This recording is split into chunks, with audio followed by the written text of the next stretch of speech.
Okay, ay magandang umaga or magandang hapon or anumang oras sa inyong kinaroroonan. Ito po yung likod si Bante Kilite. Ay ako lang ay may kunting sasabihin. No? Doon sa mga tumatakbong kapitan sa darating eleksyon at kagawad, ay sana naman ay ayusin yung inyong serbisyo. Ha? Dahil talagang nakakabuisit din kayo minsan. No? At kayo naman dyan sa mga botante, dapat mag-isip-isip kayo. Halimbawa, kapag anak nyo yan, pero wala namang selbe, abay, palitan nyo. Dahil kayo rin naman ang magsisacrifice or walang pakinabang sa kanila. No? Pero pag nakita nyo kahit kamag-anak nyo or hindi, at nakikita nyo na alam nyo may kakayanan at maging maayos at madaling lapitan at mayroong malasakit talaga sa inyong barangay, ibubuto nyo. No? Pero wala akong endorso dito. Pero kung matakaw sa microphone, yan ang ginagawa niya, parang kakainin na yung microphone, wala na, naubos na yung oras mo at ayaw mo naman makinig talaga dahil nga ay nakakaubay na rin siya magsalita, abay pwede nyo nang palitan yan. No? Ako walang inendorso dito, pero kung may babaeng tumatakbo or lalaki, pero mas mainam para sa akin, lalaki may opinion. No? Kasi When I kung say, babae, do not ay do drugs because hindi I ko will kill minamaliit you. at kakayanan ng mga babae.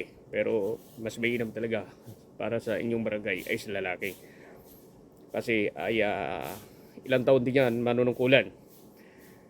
At dapat piliin nyo.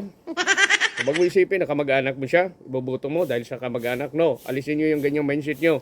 Kahit kamag-anak mo yan, pag matagal na yan sila nasa posisyon at nakikita nyo naman, matagal na rin yan silang kagawad or kapitan at wala naman talaga kayong nakikita sa kanya na walang silbi at walang malasakit, huwag nyo iboto yan. Ako na nagsasabi sa inyo. Kung gusto nyo na kahit papaano ay mabago naman ang kalakaran sa barangay nyo, ay pumili kayo ng karapat dapat. At hindi yung iboboto ninyo, yung ay iboboto ko yan dahil kamag-anak ko. Wag, alisin nyo yung mindset ng gayon. No? Kasi pagdating sa politika, dapat walang kamag-anak na ganyang trato.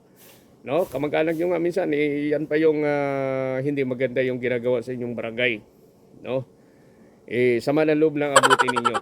Pero mas mainam, bumili kayo ng karapat-dapat yung iboto itong darating na eleksyon. No? Walang endorso. Basta sinasabi ko lang sa inyo, pumili kayo. Halimbawa, matagal na siyang kagawad. At nakikita mo naman na maganda naman yung ginagawa niya sa palagay mo. Abay, ibuto mo yan.